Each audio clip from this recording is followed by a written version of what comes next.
Ao vivo desde a Cidade do México, sejam bem-vindos a mais uma emissão de Cabulário. Senhoras e senhores, com vocês, Carlos Bayar.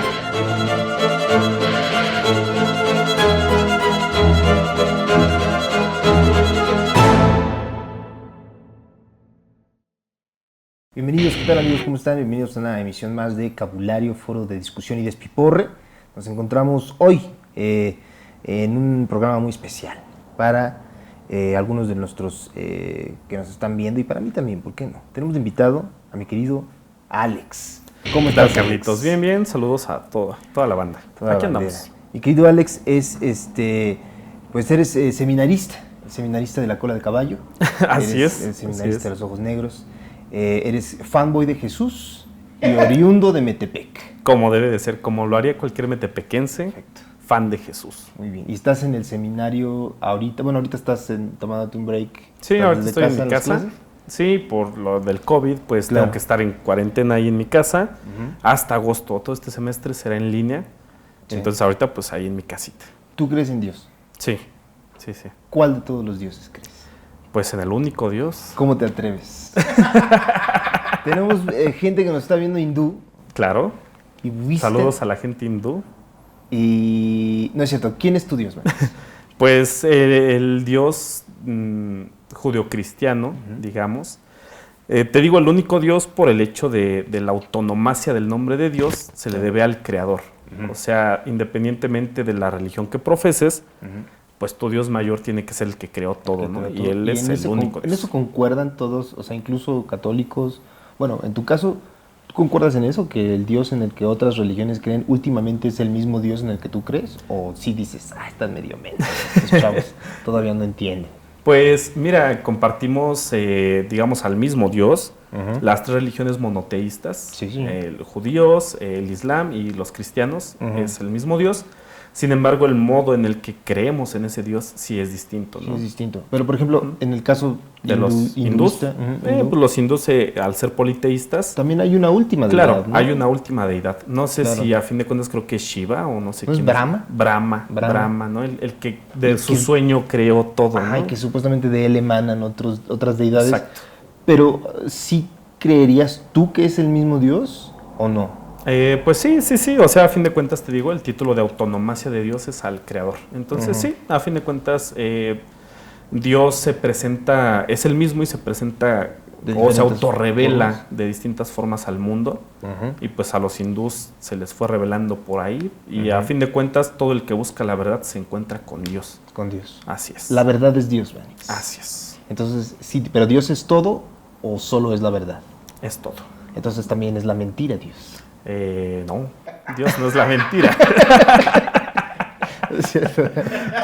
Me iba a platicar contigo. Tuvimos una charla muy sabrosa una vez por Zoom, me acuerdo, que la quería grabar y la grabé. Y cuando la vi, mi cámara es una laptop como del 2015 y la cámara está de la verga. Entonces me veo y ya no la pude subir, güey. Okay. Pero estuvo muy chingona, muchas gracias. No, gracias a ti. Y me gusta mucho que podemos platicar de varios temas y siempre está el pedo del cotorreo y eso me mama. Yo iba en una escuela de monjas, fíjate. Mira. Fui en una escuela de monjas de tercero de primaria, tercero de secundaria y teníamos en algún momento algunos seminaristas que nos daban clases de moral, ¿no?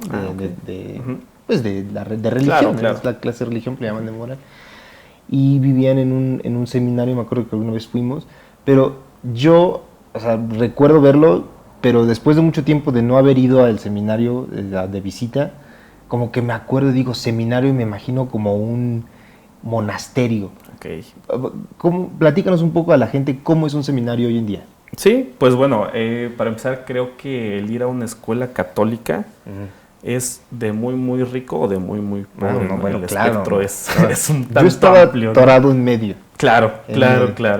El seminario hoy en día, pues desconozco cómo sean otros seminarios además del mío. O sea, ¿no está estandarizado el modelo, digamos?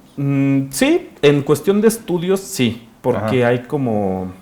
Se quedan de acuerdo todos los rectores de los seminarios para los planes de estudio y todo eso, pero me refiero como a infraestructura o lo que se hace además de las clases, sí varía de acuerdo al seminario donde vayas.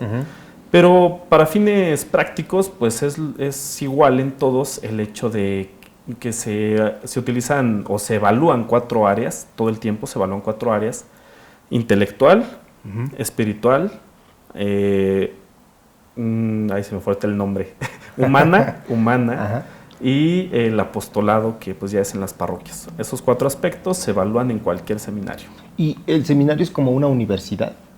Bueno, es como, digamos, como un internado, pues ahí vivimos todos y ahí mismo tomamos las clases todos. Pero, digamos, la educación que obtienes ahí tiene un valor curricular real Claro. en el mundo laico. Sí, depende del seminario también, porque hay unos que sí están adheridos al plan de la SEP y Ajá. hay otros que no. Okay. Hay otros que están adheridos a cierta universidad y va variando. Pero sí, se tiene 2 facultades, la facultad de filosofía y la facultad de teología. Ya, ok. Y tú estás estudiando filosofía. Así es, en este momento Pero estoy en filosofía. te vas, digamos que te graduarás como licenciado en filosofía. Así es. Licenciado en Dios te vas a graduar. Así es, filosofía, licenciado en Dios. Pero también está estudiando teología. digamos, es parte Por el de- momento yo no estoy estudiando teología. Ajá. Hasta que termine filosofía puedo empezar con teología. Ah, Pero conmigo hay una cuestión curiosa porque yo empecé a estudiar teología como laico antes de entrar al seminario. Entonces yo ya, tengo ok. estudios de teología, no todos, Sí. hasta el segundo año de teología, pero sí ya llevo un avance mayor que mis tus contemporáneos ahí. ¿Y dónde estudiaste teología, Manix, fuera del seminario? La estudié en un instituto que se llama Instituto San Lucas, Ok. que pertenece a los misioneros servidores de la palabra. Ujú. Sus redes están aquí y su número para que se comuniquen. Oye, mi brother, o sea, es tu podcast si quieres, mano. Sí, No es cierto, es que- Manix. Un placer tenerte presente. Tengo yo una posición tal vez un poco picosa al respecto de la teología, Manix. Claro. Pero por favor, refútamela si es necesario. Ok, y de no ser necesario no hay problema. La voy a refutar, Manix. Y la voy a refutar. Aquí Mira, se viene a refutar. Aquí se viene, me gusta refutar, Me gusta mucho la refutación. excepto a Dios. A Así él no es. lo refuta. A él no lo refuta. Mira, la teología, pues a fin de cuentas es como, ¿qué será? El estudio de los preceptos, las reglas de cómo funciona la divinidad. Sí, de algún modo, la teología es el estudio de Dios, pero eso sería muy amplio, ¿no? Sí, sí, sí. Entonces, más bien es el estudio de la revelación de Dios. Bueno, pero también se puede utilizar la teología para estudiar la divinidad según la mitología romana, la mitología claro, griega, claro, cualquier claro, tipo de claro. mitología. Como el fenómeno de la idea de Dios. Ok, el fenómeno de la idea de Dios. Muy bien. No es similar, bueno, pero no hay en realidad una base física y una evidencia tangible que nos permita corroborar que el funcionamiento o la revelación es de este modo en específico como la teología lo está planteando, ¿no? Dentro de la teología cristiana tenemos la Biblia, que sí sería algo físico donde podemos ver esa revelación. Bueno, de Dios. sí, pero o sea, en la Biblia en algún momento se menciona a la Trinidad, por ejemplo, como tal, que digan, son 3 dioses y la naturaleza de los mismos dioses y la no, esos no son desarrollos posteriores a Pues, la Biblia. La Biblia, tenemos que entenderlo, se divide en 2 partes, Antiguo Testamento y Nuevo Testamento. Mucho ojo, porque Mucho esto es ojo. muy importante. 73 libros que están divididos 46 y 27. 27. Así es. 46 libros del Antiguo Testamento que nos van a hablar de la historia y el desarrollo del pueblo de Israel. Sí, señor. Bien, el pueblo de Israel no cree en la Trinidad, Sí. entonces los escritos propiamente que están ahí no te van a describir a la Trinidad. Para ellos no existe la Trinidad, entonces no vamos a encontrar explícitamente Sí. un texto que nos hable de Trinidad. Pero en el Nuevo Testamento, que ya pertenece a los cristianos, en el Nuevo Testamento sí hay textos que explícitamente nos hablan de Trinidad. Sí. Y teniendo ya como esta óptica del Nuevo Testamento, podemos ahora observar los textos del Antiguo Testamento y ir encontrando como esas huellas de la Trinidad a través de toda la historia de Israel. Muy bien. Por ejemplo, no recuerdo si es Proverbios o Salmos, ¿no? Creo que es del Antiguo Testamento. Hay una mención al respecto de, creo que es la sabiduría de Dios, que se entiende como una hipóstasis de la sabiduría de Dios. No me acuerdo si es sabiduría. Claro, es el libro de la sabiduría, en el capítulo 2, 1 y 2 del libro de la sabiduría, y nos habla de la sabiduría no como una cualidad, sino más bien como eso, un ente, una persona. Una emanación de Dios. Tengo entendido que algunos cristianos, digamos, proto-ortodoxos, entendían eso como una referencia a Jesús, Así a Cristo. Es. De hecho, por eso se construyó la catedral de la Santa Sofía. Pues claro, Sofía es sabiduría en griego. No es porque una santa se llamara Sofía, es por la santa sabiduría. Yo no sabía eso, man. Sí, así es, man. Hay que irla a recuperar, quitarse a los musulmanes, ¿no? Sí. ¿Cómo te atreves? ¿Cómo te atreves? Saludos. A los musulmanes que nos están viendo. Oye, tenemos esta referencia a Cristo de los cristianos basándose en el entendimiento que tienen de Jesús como una de las personas de la Trinidad y verla reflejada en el Antiguo Testamento, pues a fin de cuentas es un poco querer ver lo que quieres ver, ¿no? O sea, no pretendo ser grosero, solo claro. Me refiero a que no hay una, en realidad, base real aquí tangible. O sea, sí, la Biblia es física y puedes tocar las hojas, pero no puedes meterte para ver a las tres personas de la divinidad en algún lugar, en el mundo real, y el entendimiento que ya se dio a partir de eso. Por ejemplo, el concilio de Nicea, ¿no? El concilio de Nicea, hasta donde tengo entendido, por favor, si estoy mal, corrígeme, fue el concilio que llevaron a cabo los principales obispos, que fue patrocinado por Constantino, ¿no? Y una de las principales, o el principal logro del concilio de Nicea fue crear el credo, ¿no? Y esto en base a, digamos, el entendimiento que para ellos era erróneo de parte de Arriano, en el que decía que la persona de Cristo en algún punto se había inventado, ¿no? Por lo tanto, no era eterno desde el principio del tiempo. Y se podía entender eso como que la persona de Dios Hijo estaba sometida de algún modo a Dios Padre.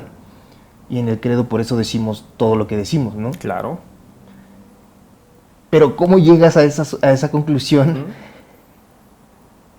Solamente a través del pensamiento, de filosofar. Claro. No es lo mismo entonces en este entendimiento de la teología cuando uno se pone a ver lo que ocurre en los Caballeros del Zodiaco y sale con un video en YouTube explicando cómo funcionan, por ejemplo, las armaduras. Ok. Sí, de algún modo las figuras literarias han sido parte de la historia humana desde que el humano es. Sí. Y somos seres que nos creemos historias, sí, y es nuestra construcción social basada en estas historias, ¿no? Lo mismo podemos decir, por ejemplo, de Harry Potter, ¿no? Claro. ¿Qué tal si en un tiempo hay una religión donde Harry es el mero mero y todo eso, ¿no?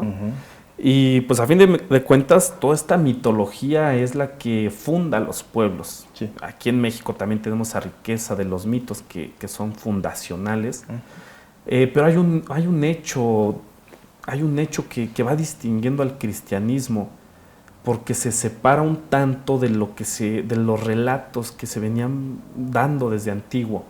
En esta parte del Concilio de Nicea, bueno, lo que decía Arriano no es que Jesús no existía, sino que Jesús no era Dios. Eso es lo que decía Arriano, porque decía, bueno, si fuera Dios, entonces no sufrió en la cruz, ¿no? Y si fuera hombre, entonces no es hijo de Dios, ¿no? Entonces, ¿qué onda con Jesús? La naturaleza, ¿no? Así es. Hombre y Dios. La naturaleza ambivalente de Cristo, ¿no? Estas dos cosas.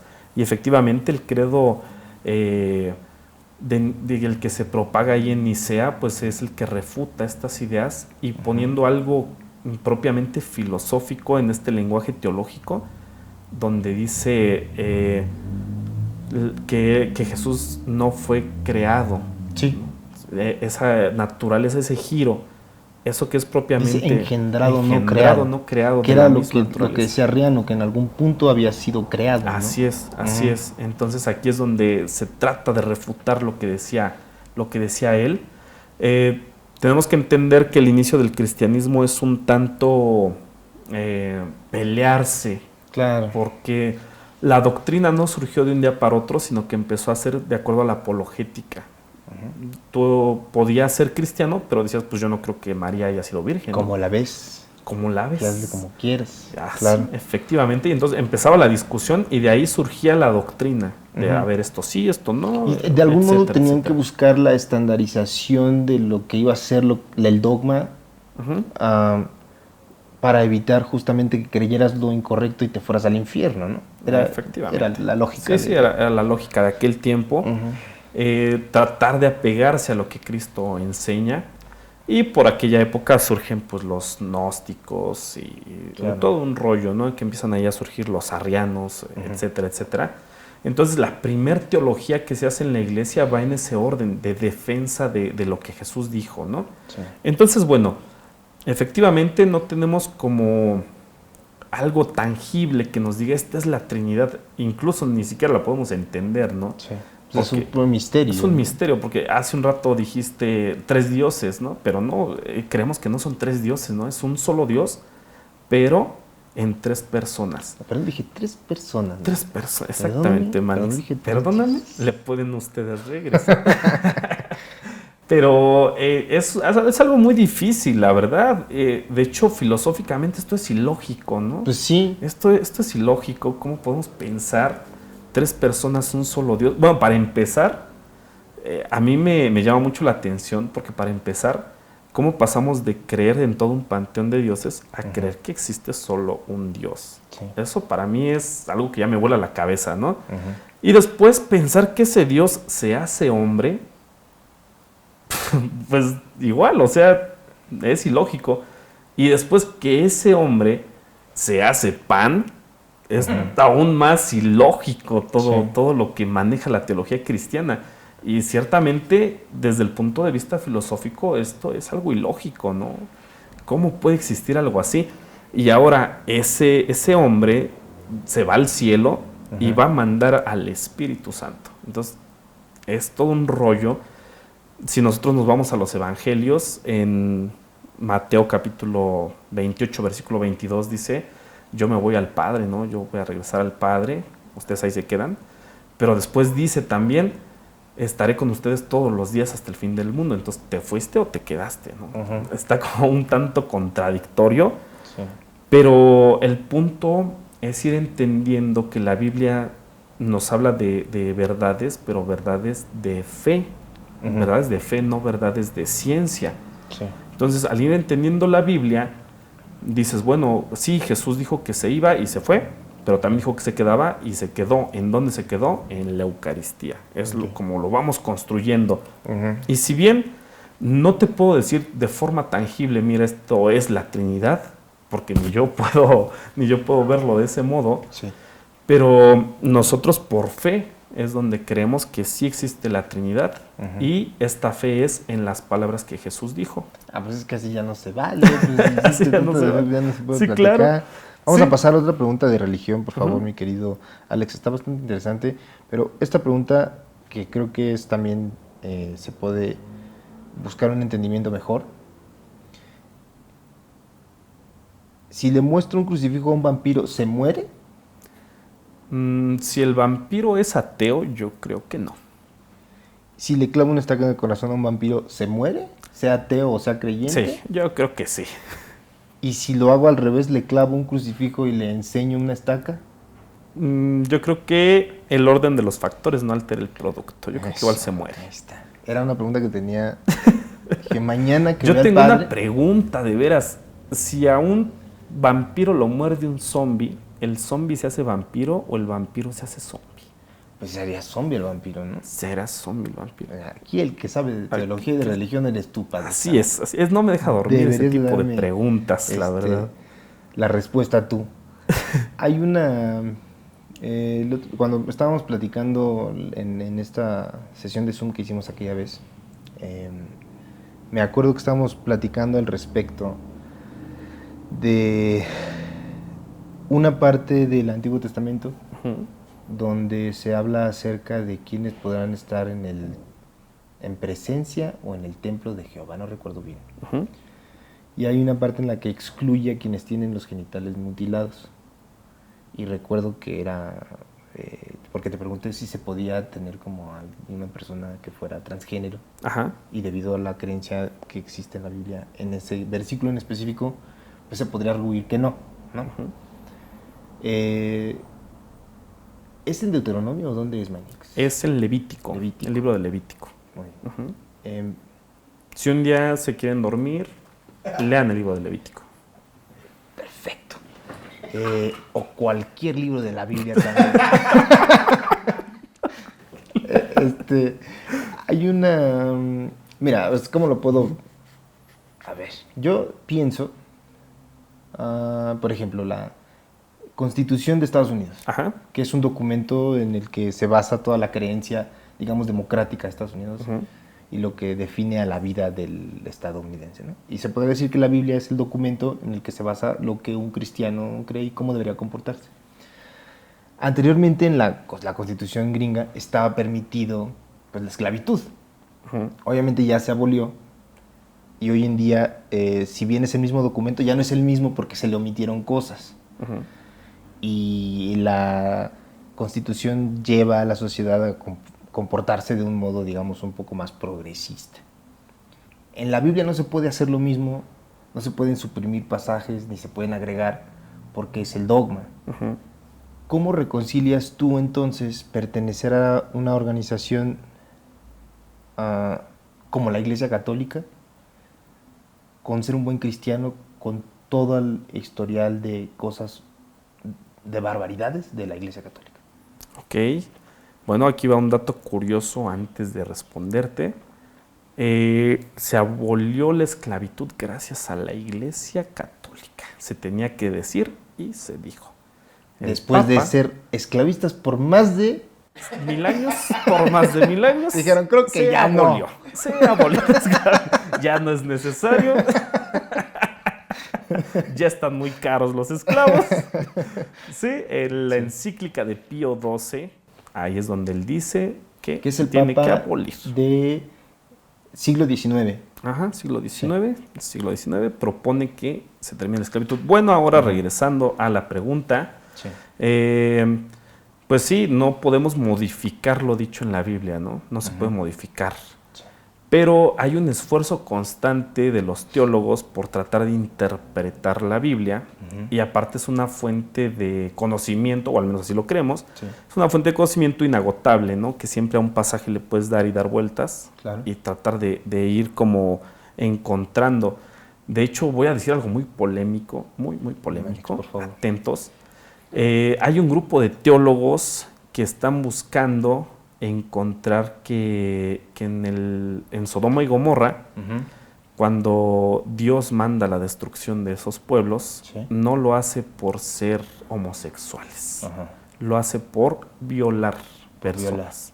Entonces, claro. esto sería un cambio, ¿no? Un enfoque muy grande en la cuestión que dice el catecismo, en uno de sus numerales, que ahora no recuerdo, y que nos habla precisamente de homosexualidad, porque dice en el catecismo que así como en Sodoma y Gomorra, bueno, ahora ya cambiaría esa perspectiva, ¿no? Claro. Entonces hay un cierto esfuerzo constante. Algo que tiene la Iglesia es que hay muchas cosas que no van a cambiar porque son dogmas. Y los dogmas pues no se van a tocar jamás, o al menos así espero, que Sí. puede llegar un papa y decir, a ver, ¿qué pasa, no? ¿Puede hacer eso el Papa? O sea, con esta infalibilidad que tiene papal en cuanto a lo que decíamos también en esa plática, Exacto. que es en cuanto al dogma católico, nada En más. cuanto al dogma católico solamente. ¿Puede hacerlo? No puede él... No o sea, está puede- la Biblia y luego está el Papa. Ajá, exacto. O sea, por ejemplo, la creencia de la ascensión de la Virgen al cielo no está en la Biblia, pero es un dogma que aceptó. Exacto, que aceptó la Iglesia. El Papa podría decir en esa, ¿saben qué? No pasó. No pasó. Y sí podría pasar eso. Sí, podría Pero la pasar. Biblia no. La Biblia no. Gracias. Exactamente.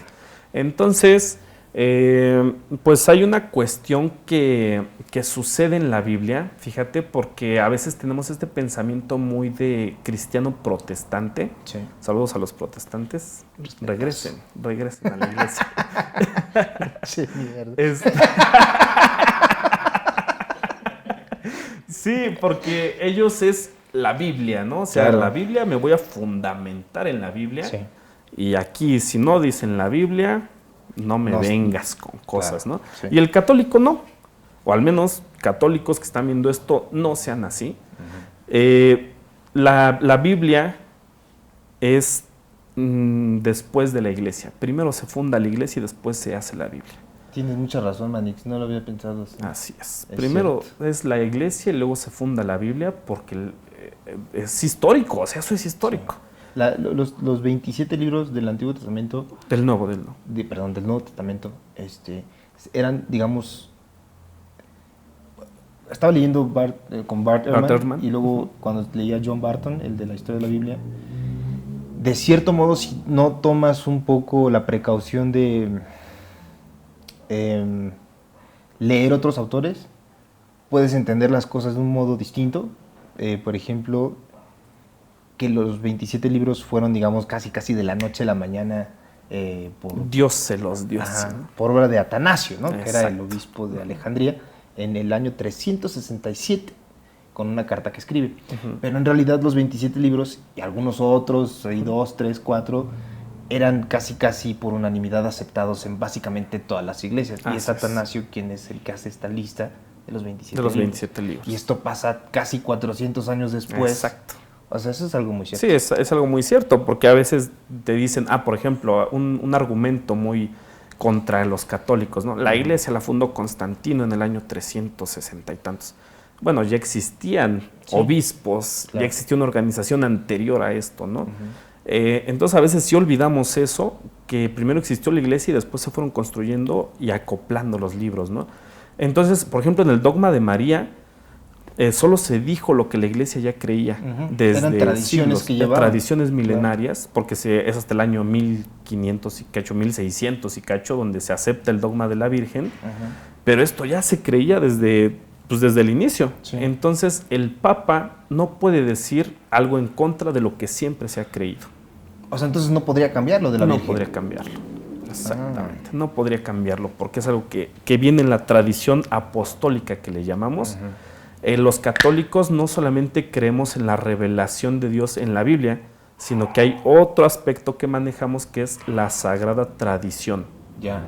Entonces, Ahora, tradición y Biblia van de la mano. Casi de la mano. Así es. Una pregunta de religión más, mi querido Alex. Claro. Explícanos el final de Evangelion, por favor. Bueno, pues fíjate, Evangelion muestra 3 aspectos humanos de los que nos habla Freud: el yo, el superyo y el ego, ¿no? Mejor eso Claro. para el exclusivo. Lo dejamos en el Si exclusivo. usted quiere entenderlo, Si ustedes quieren entender Suscríbase el al final de exclusivo. Evangelion, suscríbanse al totalmente exclusivo. en vivo. Mira, Así es.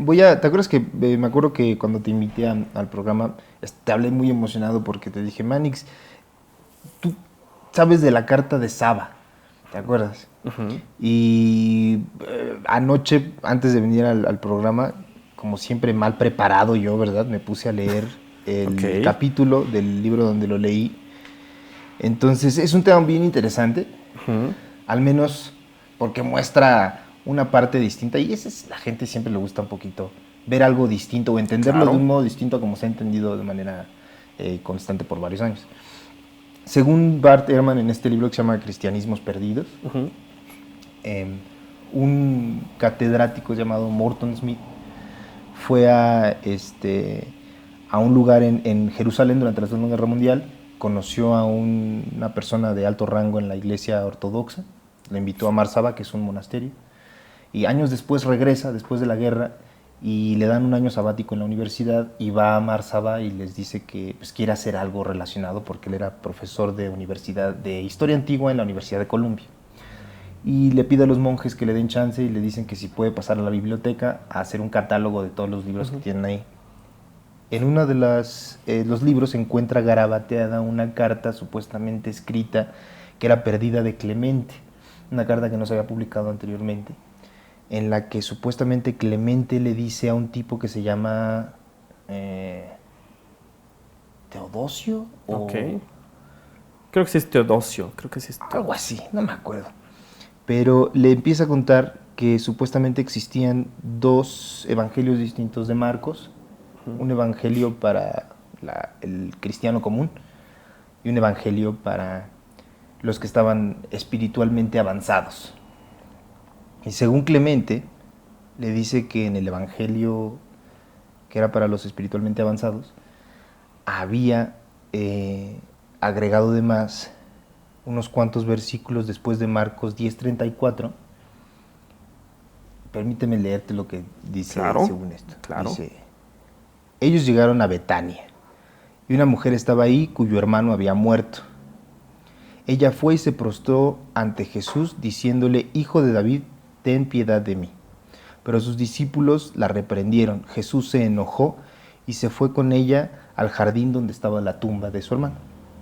Inmediatamente una voz fuerte se escuchó desde la tumba. Jesús se aproximó, quitó la piedra de la tumba. Inmediatamente entró donde estaba el hombre joven, estiró su mano y lo levantó agarrándolo de la mano. El joven lo miró y lo amó. Y empezó a decirle que estuviera con él. Cuando salieron de la tumba, fueron a la casa del hombre joven, pues tenía mucho dinero. Después de 6 días, Jesús le dio una orden, y cuando fue la tarde, el hombre joven fue a él, vistiendo nada más que una sábana sobre su cuerpo desnudo. Se quedó con él esa noche, pues Jesús le estaba enseñando el misterio del reino de Dios.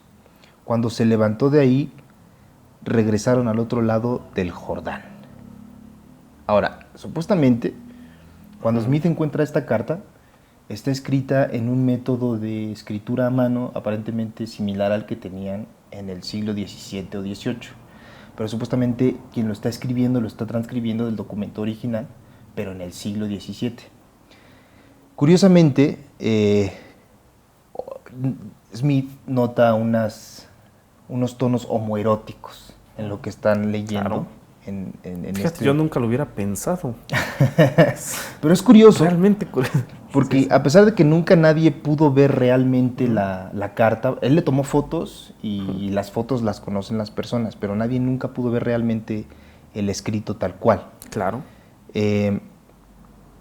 Dice aquí en el libro: el hombre desnudo, el joven desnudo con una sábana sobre su cuerpo, es un pasaje que sí existe en el Evangelio canónico, y dice, es uno de los pasajes que ha dejado perplejos a muchos estudiantes de la versión canónica del Evangelio de Marco, pues ocurre cerca del final. Cuando Jesús es arrestado en el jardín de Getsemaní, los soldados lo agarran, sus discípulos salen, pero hay alguien más ahí, un hombre joven que está vestido con una sola sábana sobre su cuerpo desnudo. Y lo curioso es que cuando se estudia ese versículo, la banda no sabe de dónde sale este personaje de la nada. Claro. Y curiosamente aquí, en la carta que escribe, en el pasaje escondido de Marcos, se menciona a este hombre, y Morton Smith escribe un libro a partir de eso, en el que hace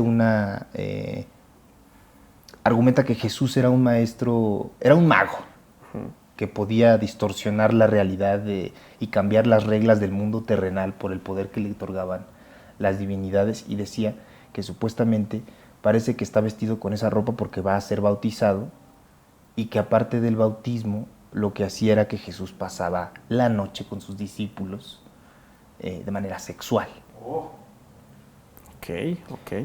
Obviamente es una aseveración muy, muy atrevida.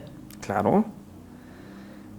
Pero también, como yo lo veo, es que estadísticamente la mayoría o muchos líderes de sectas han tenido relaciones sexuales con muchos de los que lo siguen, y de cierto modo no era Jesús el líder de una secta judía cuando estaba vivo y dando su ministerio. Estás en vivo, tú que sí cambias. Claro. Pues me parece más una perspectiva más helénica que judía. Creo que los líderes sectarios que pasaban la noche con los alumnos eran más helénicos que los judíos. Claro. Y pues de hecho los judíos le llamaban bárbaros a los griegos propiamente, ¿no? Sí, era una práctica muy usada, incluso, a ver si no me mata la comunidad filosófica, pero pues Platón, Aristóteles, era una práctica común entre ellos, ¿no? Por tanto, fíjate que cuando hablamos de evangelios apócrifos, si es que existió este agregado del Evangelio de San Marcos, pues es un tanto ubicarlos, porque para empezar el Evangelio o protoevangelio de San Marcos se escribe en arameo, a diferencia de todos los demás que están escritos en griego, ¿no? Entonces por ahí podíamos empezar a ver si este evangelio fue tomado del griego. El evangelio más antiguo que tenemos, el manuscrito, hasta donde yo sé, de Marcos, sí está escrito en griego. Pero, por ejemplo, sí hay partes en las que están en arameo y las traducen y dicen, Jesús dijo esto, ¿qué significa esto? Exacto. Y ponen la palabra en arameo, ¿no? Así es, así es. El Evangelio de San Marcos es el primer evangelio. El que más me gusta, déjame. Mira. Me gusta y de hecho tiene cosas muy hilarantes. Sí. Pues en algún pasaje dice que Jesús sanó a un ciego de nacimiento, le echó babita en los ojos. Que no le funciona, ¿no? Como que no funcionaba. Sí. Y de repente el ciego dijo, veo a las personas, pero las veo como si fueran árboles. Pues no sé cómo lo hizo si él era ciego de nacimiento, ¿no? Exacto. ¿Cómo sabía cuál era un árbol, no? Exacto. Entonces, de cierto modo, el Evangelio de San Marcos tiene cosas un tanto hilarantes y a lo mejor esto que dice sobre el joven en la noche del Getsemaní puede ser una de estas cosas, ¿no? Que de repente inconexas, porque de pronto encontramos a Jesús en el Evangelio de San Marcos cuando le dicen, oye, vamos a Betania. Y dice, vayan ustedes, a mí ya me quieren matar, ¿no? Entonces, hay ciertas partes inconexas en el Evangelio de San Marcos que a lo mejor sí tienen su profundidad teológica, pero en este momento no podría yo aseverar algo sobre ello. Sí. Suena al estilo de Marcos, pero no sé en realidad, en primer lugar, si exista dicho pasaje. Y fíjate, me llega ahorita a la mente este eslogan de dale a Saba una sola de tus noches, ¿no? Pero es un tanto hilarante este escrito. Sí. Y como te digo, yo no sé si sea real, no sea real. Sí, evidentemente el manuscrito data del siglo XVI, XVII, pero igual y sí se puede tomar de antes. O sea, sí hay evangelios apócrifos del primer siglo, del segundo siglo, y sí dicen cosas que no encajan con la doctrina cristiana. Sí. Por ejemplo, el Evangelio de Santa María Magdalena, que me gusta mucho, pero llega a aseverar sobre distintos mundos, que hay 7 mundos y que es más gnóstico. Más gnóstico, es más gnóstico, y que incluso llega a decir que no hay pecado, que el pecado no existe y cosas así. Entonces, pues sí, los evangelios al inicio no decías este es el bueno y este no, sino que todos te narraban algo de la vida de Cristo y podías tomar un poquito, ¿no? Pero de repente, pues ya empieza lo que te digo, la teología del primer siglo, que es a defender lo que en realidad dijo o no dijo Jesús, ¿no? Sí. Y por eso es que se van filtrando. Y pues sí quedan muchos evangelios apócrifos. No recuerdo ahorita el número exacto, pero creo que son 36, no recuerdo bien. Al menos los que se han encontrado. Al menos los que se han encontrado, porque igual sabemos que hay muchos que no. Sí. Muchos escritos. Quemados por o sea, debido a la carta que escribió Ignacio, habían monasterios que tenían otras versiones de otros evangelios y terminan quemados. Otros quedan perdidos en guerras, etcétera, etcétera. Con la caída del Imperio Romano se pierden muchos escritos, etcétera. Pero entonces, pues sí, puede ser que existió ese evangelio de San Marcos, digamos, o pseudo-evangelio de San Marcos, pero pues no fue tomado por la iglesia, ¿no? No fue tomado, no sabemos si sí lo escribió Marcos, si no lo escribió, pero pues un dato extra que quizá podría aportar ahí es que Marcos no fue discípulo de Cristo, no fue apóstol de Cristo directo, ¿no? Sino que Marcos es apóstol de Pedro. Entonces, no es también de los que vieron de primera instancia todo lo sucedido, sino de oídas, ¿no? La tradición es que lo escribe San Marcos, pero en realidad no sabemos quién escribió ninguno de los evangelios. Ninguno de los evangelios sabemos quién lo escribió. Hay como que algunos que tienen una correspondencia de estilo y luego en algunos versículos cambian a otro estilo. Entonces, en realidad no se sabe quién los escribió. Lo más acertado sería decir que fueron comunidades evangelizadas por los apóstoles. Claro. Evangelio de San Juan lo escribe la comunidad juánica, ¿no? Del que quizá podríamos aseverar que sí fue su autor, podría ser San Lucas. El de Lucas. Porque él tiene un destinatario, no es para una comunidad, sino para un destinatario, que es Teófilo, ¿no? Pero también se argumenta que Teófilo significa amigo de Dios. amante de, bueno, que ama a Dios, ¿no? Sí, claro, claro. Y podría significar Puede ser cualquiera. Ahí ya estoy bien obsesionado. Bien obsesionado. No. Y sí está bien decir amante de Dios, pero es que no es en la línea sexual, ¿no? Sino en este amor ágape. Sí. Entonces sí va de ese modo. Pero, o sea, decían que podía ser como está dedicado a todo aquel que ama a Dios. No necesariamente exacto. A un hombre llamado Sí, no, Teófilo. solo a una persona, exacto. Uh-huh. Y de ahí pues tenemos la carta de San Judas, que le escribe a un tal Gallo. Uh-huh. Podríamos decir que igual y ese sí fue, pero pues es una página lo que dura la carta de San Judas. Y de ahí pues los apócrifos son mucho más, ¿no? Está el de Santo Tomás, el de San Pedro y de ahí para arriba, ¿no? Todos. Uh-huh. Entonces pues si en ese tiempo la comunidad cristiana no estuvo de acuerdo con tal o cual evangelio, pues simplemente no se le tomó en cuenta. Los demonios. ¿Existen o no existen los demonios, aparte del licenciado Carlos Salinas de Gortari? Yo no vine a eso. El licenciado Carlos Salinas... No. A ver, Manix. No, pues mira, los demonios, según la tradición cristiana, creemos en los demonios. Creemos que sí existen. Sí. Los demonios como ángeles caídos. Sí. Naturaleza angelical, fueron creados por Dios, pero deciden no entrarle a la chamba, ¿no? O sea, pero entonces, esto está escrito en el libro de la Revelación, lo de la pelea, ¿no? Uh-huh. Que tienen San Miguel con Satanás. Con Satanás, efectivamente. Y lo exilian a él y a varios ángeles. O sea, eso significa que el número de ángeles que fue exiliado del cielo es el mismo número de demonios que existe hoy en día, o después nacieron más demonios. Pues mira, ahí viene algo importante. Tenemos previamente un evangelio, no es un evangelio, un libro apócrifo, que sería en este caso, creo que es el libro de Enoc. Claro. Me parece que es el de Enoc. Pero hablan acerca de un pasaje en el Génesis de los Claro, Nefilim, ¿no? Exactamente, mira. Y pues esta batalla entre ángeles y demonios y todo este show. Y a fin de cuentas, fíjate que yo siempre pensé en esta parte del libro de la Revelación, el Apocalipsis, precisamente lo que tú dices ahorita, ¿no? Ahí narra y dice que la bestia con su cola derrumbó 3/4 partes del cielo, ¿no? Y esos serían los ángeles caídos, ¿no? Estos 3/4 partes que caen.